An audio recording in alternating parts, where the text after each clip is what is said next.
Après avoir franchi nombre de rues étroites et de passages détournés, Sikes, Nancy et Olivier arrivèrent à un espace découvert que des claies et des parcs à troupeaux désignaient pour un marché au bétail. Là, Sikes ralentit le pas, car la jeune fille ne pouvait soutenir plus longtemps l'allure rapide qu'ils avaient prise jusqu'alors. Il se tourna vers Olivier et lui enjoignit d'un ton brutal de prendre la main de Nancy. « M'entends-tu » gronda-t-il en voyant Olivier hésiter et regarder aux alentours.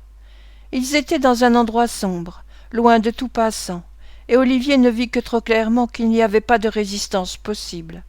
Il tendit la main à Nancy, qui la lui serra étroitement. « Donne-moi l'autre, » dit Sikes. « Ici, Turc !» Le chien leva la tête en grondant. « Tiens, mon brave !» ajouta Sikes en mettant la main sur la gorge d'Olivier et en proférant un affreux jurement. « S'il souffle un mot, jette-toi là-dessus, tu comprends ?» Le chien grogna de nouveau, se lécha le museau et regarda Olivier comme s'il avait envie de lui sauter à la gorge sans plus tarder. « Il le ferait comme je le lui dis, mille tonnerres !» dit Sikes en regardant son chien d'un œil féroce et satisfait.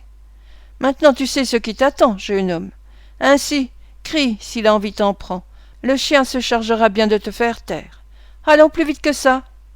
Turc remua la queue pour remercier son maître de ces paroles caressantes auxquelles il n'était pas habitué.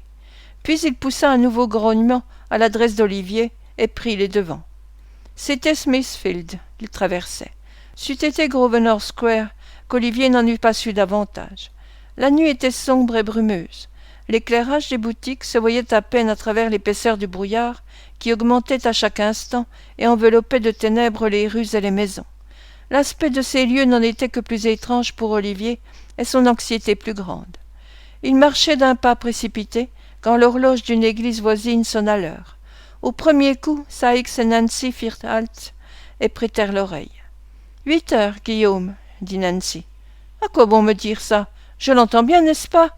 répondit Sikes. « Et eux, je voudrais bien savoir s'ils peuvent l'entendre, » dit Nancy.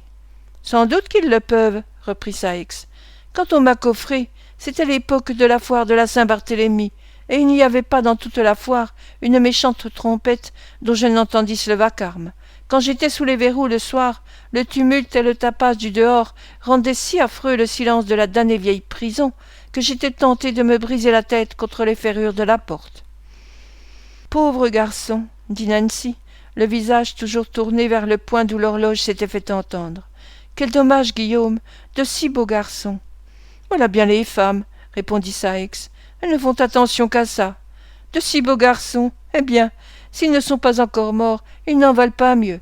Ainsi n'en parlons plus. » Il semblait en même temps réprimer un mouvement de jalousie, et serrant plus fort la main d'Olivier, il lui dit d'avancer. « 1 minute, » dit la jeune fille. « Je ne passerais pas si vite par ici s'il s'agissait pour toi, Guillaume, d'être pendu le lendemain à 8 heures. Il aurait beau y avoir de la neige, et je n'aurais pas de châle pour me couvrir, que je ferais le tour de cette place jusqu'à l'extinction. »« À quoi que ça m'avancerait » demanda le brutal Sikes. « À moins que tu puisses me passer une lime et 20 aunes de bonne corde, tu ferais 50 miles, ou tu ne bougerais pas, que ça serait pareil, pour le bien que ça me ferait. Allons en route, et ne restons pas là 1 heure à faire des phrases. » La jeune fille éclata de rire, rajusta son châle, et ils se remirent à marcher. Mais Olivier sentit trembler la main de Nancy. Il la regarda en passant sous un bec de gaz et vit qu'elle était pâle comme la mort. Ils marchèrent pendant 1 demi-heure par les rues sales et peu fréquentées, et les quelques individus qu'ils rencontrèrent avaient tout l'air d'occuper dans la société une position semblable à celle de M. Sikes. Enfin, ils s'engagèrent dans une ruelle encore plus sale que les autres, et pleine de boutiques de fripiers. Le chien courut en avant, comme s'il comprenait que la vigilance était maintenant inutile, et s'arrêta à la porte d'une boutique fermée et en apparence inoccupée, car la maison tombait en ruine, et un écriteau cloué sur la porte, et qui semblait fixé là depuis bien des années, annonçait qu'elle était à louer. « Tout va bien, » dit Sikes, après avoir jeté autour de lui un regard scrutateur. Nancy passa la main sous les volets, et Olivier entendit le bruit d'une sonnette. Ils traversèrent la rue et attendirent quelques instants sous une lanterne. On entendit lever un châssis avec précaution, et presque au même instant la porte s'ouvrit doucement. Sans plus de cérémonie, M. Sikes prit au collet l'enfant saisi de terreur, et tous trois se trouvèrent bientôt dans la maison. L'allée était complètement sombre, et ils attendirent que la personne qui les avait introduits eût remis en place la chaîne et les barres de fer qui barricadaient la porte. « Il n'y a personne » demanda Saïx. « Non, » répondit une voix qu'Olivier crut reconnaître. « Le vieux est-il là » ajouta le brigand. « Oui, » répondit la voix, « et il avait l'oreille basse en vous attendant. Va-t-il être content de vous voir ? Plus que ça de chance. » Le style de cette réponse, aussi bien que la voix de celui qui parlait, n'était pas inconnu à Olivier, mais il était impossible dans l'obscurité de voir quel était cet interlocuteur. « Éclaire-nous, » dit Saïx, « autrement nous allons nous casser le cou ou marcher sur les pattes du chien, et alors gare aux jambes, je ne vous dis que ça. » « Attendez un instant, et vous aurez de la lumière, » répondit la voix. On entendit les pas de quelqu'un qui s'éloignait, et au bout d'une minute, on vit paraître le sieur Jack Dawkins, autrement dit le rusé matois, tenant une chandelle fichée dans un bâton fendu. Le jeune filou ne s'arrêta pas à renouer connaissance avec Olivier autrement que par une grimace, et fit signe aux visiteurs de le suivre au bas de l'escalier. Ils traversèrent une cuisine où l'on ne voyait que les quatre murs, et ouvrant la porte d'une pièce basse et humide qui donnait sur une petite cour fangeuse, ils furent accueillis par de grands éclats de rire. « Oh, la bonne tête !» s'écria maître Charles Bates, en riant à se tenir les côtes. « Le voilà, le voilà. Regardez-le donc, Fagin. Mais voyez donc la mine qu'il fait, c'est trop fort. En voilà une bonne farce. Je n'en puis plus. Il y a de quoi mourir de rire. Tenez-moi ou j'étouffe. » La gaieté de maître Bates n'eut plus de bornes. Il se laissa tomber tout de son long sur le plancher, agitant convulsivement ses jambes, et pendant 5 minutes il ne put modérer ses transports. Enfin il se remit sur pied, saisit la chandelle que tenait le matois, et s'approchant d'Olivier, il l'examina des pieds à la tête, tandis que le juif, ôtant son bonnet, saluait respectueusement et à plusieurs reprises l'enfant abasourdi. Quant au matois, sournois comme il l'était, et peu enclin à rire dès qu'il avait l'occasion d'exercer ses talents, il fouillait les poches d'Olivier avec un soin minutieux. « Voyez donc, Fagin, comme il est attifé, » dit Charlotte en approchant tellement la lumière du vêtement neuf d'Olivier qu'il faillit l'enflammer. « Regardez-moi ça, drap numéro 1, et quelle coupe de muscadin. Oh, c'est trop drôle. Et des livres encore. Mais, Fagin, c'est un monsieur tout craché. »« Charmé de vous voir en si bon état, mon cher, » dit le juif en saluant ironiquement Olivier jusqu'à terre. « Le matois vous donnera un autre vêtement, mon cher, de crainte que vous n'abîmiez votre habit les dimanches. Pourquoi ne pas nous avoir écrit, mon cher, pour nous prévenir de votre arrivée? Nous aurions eu un souper tout chaud à vous offrir. » À ces mots, maître Bates fut repris d'un fou rire qui dérida Fagin lui-même et fit sourire le matois. Mais comme ce dernier tirait à l'instant même de la poche d'Olivier le billet de banque de 5 guinées, on ne peut dire si ce fut l'explosion de joie de Bates ou cette découverte qui le fit sourire. « Oh oh, qu'est-ce que c'est que ça ?» demanda Saïx en avançant vers le juif qui allait empocher le billet. « Cela m'appartient, Fagin. »« Non, mon ami, non, » dit le juif. « C'est à moi, Guillaume, c'est à moi. Vous aurez les livres. »« Si on ose dire que ce n'est pas à moi, » reprit Saïx en mettant son chapeau d'un air résolu, « c'est-à-dire à moi et à Nancy, je ramène l'enfant. » Le juif tressaillit, et Olivier aussi, quoique pour un motif bien différent. Il espérait que la dispute aurait pour effet de le remettre en liberté. « Voyons, dit Saïx, voulez-vous me donner ça, oui ou non ?»« Ce n'est pas bien, Guillaume. N'est-ce pas, Nancy, que ce n'est pas bien ?» demanda le juif. « Que ce soit bien ou mal, répliqua Saïx, donnez-moi ça, vous dis-je. Est-ce que vous vous figurez que Nancy et moi, nous n'avons rien de mieux à faire que de perdre notre temps à donner la chasse au premier garçon qui se fera coffrer à cause de vous? Donnez-moi ça, vieux ladre, vieille momie, entendez-vous ?» Tout en faisant ses amicales remontrances, M. Saïx saisit le billet que le juif tenait entre le pouce et l'index, puis, regardant froidement Fagin dans le blanc des yeux, il plia le billet en 10 et l'enferma dans un nœud qu'il fit à sa cravate. « Voilà pour votre peine, dit Saïx, et ce n'est pas la moitié de ce que ça valait. Quant à vous, gardez les livres, si vous aimez la lecture, ou sinon vendez-les. »« C'est très intéressant, dit Charlotte Bates, qui feignait de lire un des volumes en question, en faisant 1000 grimaces. Beau style, hein, Olivier? » Et en voyant l'air piteux de celui-ci, maître Bates, qui avait le don de saisir en toute chose le côté comique, s'abandonna à un nouveau transport de gaieté plus bruyant que le premier. « Ils appartiennent au vieux monsieur, dit Olivier en se tordant les mains. Au bon et généreux vieux monsieur qui m'a reçu chez lui, qui m'a soigné quand j'étais mourant. Renvoyez-les lui, je vous en conjure. Renvoyez-lui les livres et l'argent. Gardez-moi ici toute ma vie, mais je vous en prie, je vous en supplie, renvoyez-les lui. Il croira que je l'ai volé. La vieille dame et tous ceux qui ont été si bons pour moi croiront que je suis un voleur. Oh, ayez pitié de moi et renvoyez-les lui.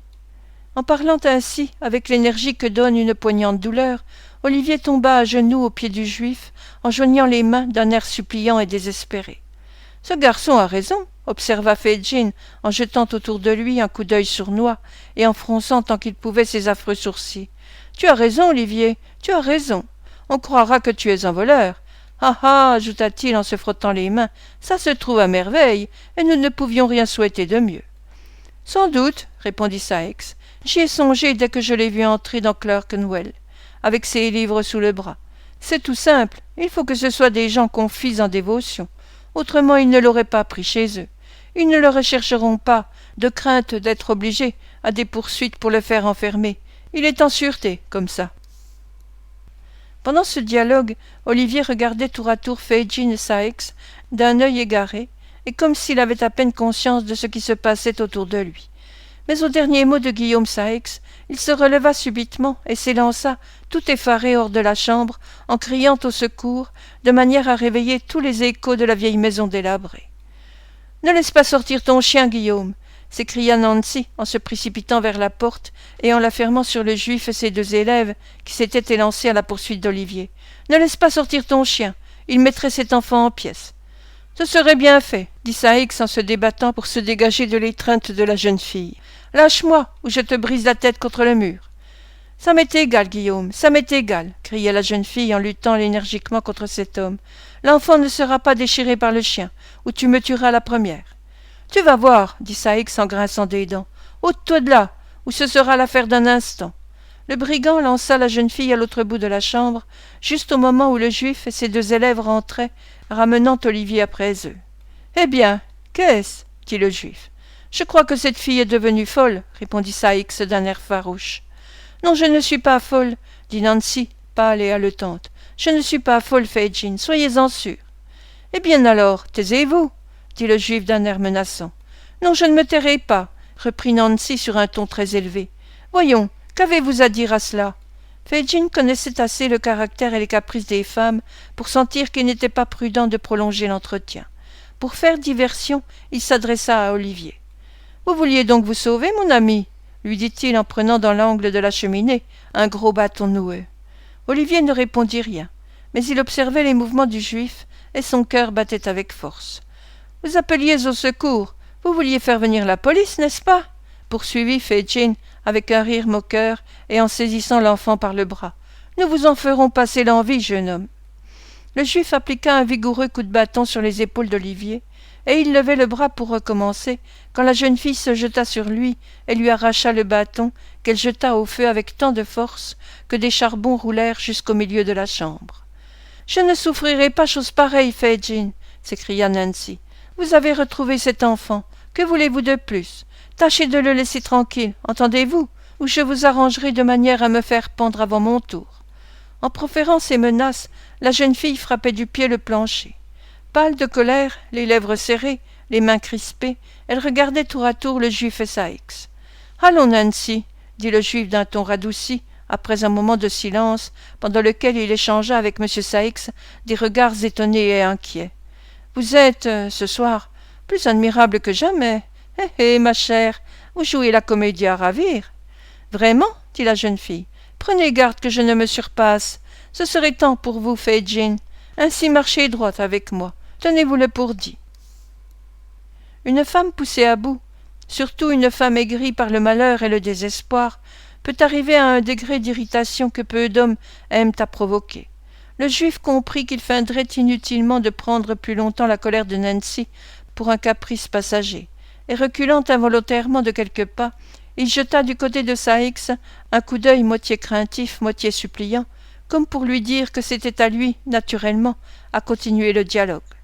M. Saïx entendit ce muet appel, et sentant peut-être son orgueil personnel et son influence intéressés à ce que Nancy fût immédiatement réduite à la raison, prononça au moins 2 ou 3 douzaines de malédictions et des menaces dont la rapidité et la variété faisaient beaucoup d'honneur à la fertilité de son esprit inventif. Comme tout cela ne produisait aucun effet visible sur l'objet de sa colère, il eut recours à des arguments plus frappants. « Qu'est-ce que tu veux dire par là ?» s'écria-t-il en appuyant sa question d'une des imprécations familières à notre pays contre le plus beau de tous les traits qui décorent la figure humaine, imprécation imprudente qui risquerait, si elle était entendue là-haut seulement une fois sur 50 000, qu'on la répète ici-bas, de faire de la cécité une maladie aussi commune que la rougeole. « Qu'est-ce que tu veux dire par là ? Le diable me brûle. Ne sais-tu plus qui tu es et ce que tu es ? » « Oh que si, que je le sais bien, » répliqua la jeune fille avec un rire nerveux, en balançant sa tête de droite à gauche et prenant un air d'indifférence qui dissimulait mal son émotion. « Eh bien alors, tiens-toi tranquille, » ajouta Saïx en grondant, comme il avait l'habitude de le faire quand il s'adressait à son chien, « ou je te ferai tenir tranquille pour longtemps. » La jeune fille se remit à rire, et avec plus de sans-gêne qu'auparavant. Puis, lançant à Saïx un coup d'œil furtif, elle détourna la tête et se mordit la lèvre jusqu'au sang. « Comme ça te va bien, » reprit Saïx en la toisant avec mépris, « de te donner des airs de bonté et de générosité. La belle occasion pour cet enfant, comme tu l'appelles, de se faire de toi une amie. »« Oui, je suis son amie, » s'écria la jeune fille avec colère. « Et maintenant j'aimerais mieux être morte dans la rue, ou avoir pris la place de ceux auprès de qui nous avons passé ce soir, que d'avoir contribué à entraîner ici cet enfant. À partir d'aujourd'hui, ce n'est plus qu'un voleur, un fripon, un scélérat. Faut-il pour cela que ce vieux misérable vienne encore le rouer de coups ? » « Allons, allons, Saïx, » dit le juif, d'un ton de reproche, et en lui montrant les jeunes filous qui écoutaient ce dialogue de toutes leurs oreilles. « Soyons calmes, Guillaume, il faut faire la paix. »« Faire la paix ?» s'écria Nancy exaspérée. « Vieux scélérat, je n'avais pas la moitié de l'âge de cet enfant, que déjà je volais pour vous. Et voilà 12 ans que je fais ce métier-là, et toujours pour vous. Est-ce vrai ? Dites, est-ce vrai ? » « C'est bon, répondit le juif en tâchant de calmer Nancy. « Mais ce métier-là est aussi ton gagne-pain. C'est lui qui te fait vivre. »« En effet, reprit-elle avec volubilité, c'est ma vie, comme les rues sont ma demeure, malgré le froid, la pluie et la boue.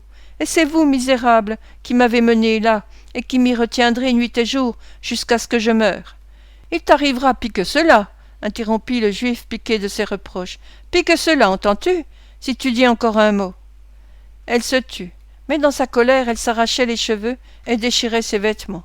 Elle se précipita sur le juif et lui eût probablement laissé des marques de sa vengeance si Saïx ne fût intervenu à temps en la prenant par les mains. Elle fit quelques vains efforts pour se dégager et tomba évanouie. « J'aime autant cela, » dit Saïx en la posant à terre dans un coin de la chambre. « Elle a une force étonnante dans les bras quand elle est montée comme ça. » Le juif s'essuya le front et sourit. Il se sentait soulagé en voyant enfin cette scène terminée. Mais ni lui, ni Saïx, ni le chien, ni les jeunes voleurs ne semblèrent y voir autre chose qu'un incident ordinaire et inhérent au métier. « C'est le diable que d'avoir affaire aux femmes, » dit le juif en remettant le bâton à sa place. « Mais elles sont bien fines, et nous n'arriverions à rien sans elles. Charlotte, mène coucher Olivier. »« Je suppose qu'il ne mettra pas demain ses beaux habits, n'est-ce pas, Fagin ?» demanda Charlotte Bates en riant. « N'aie pas peur, » répondit le juif en riant aussi. Maître Bates, charmé probablement de cette commission, prit la chandelle et conduisit Olivier dans une cuisine voisine où il y avait 2 ou 3 lits semblables à celui où Olivier avait dormi jadis. Là, le sieur Bates, après avoir ri de tout son cœur, rendit à Olivier les affreux haillons dont celui-ci avait été si heureux d'être débarrassé chez M. Brownlow. Le hasard avait voulu que Fagin les reconnût entre les mains du juif qui les avait achetés, et cette circonstance l'avait mis sur la trace d'Olivier. « Ôte les beaux habits, » dit Charlotte. « Je les donnerai à Fagin, qui en aura soin. » Ah, la bonne farce ! Le pauvre Olivier obéit, bien à contre-cœur. Maître Bates roula les vêtements neufs, les mit sous son bras et sortit. Il ferma la porte à clef et laissa Olivier dans les ténèbres.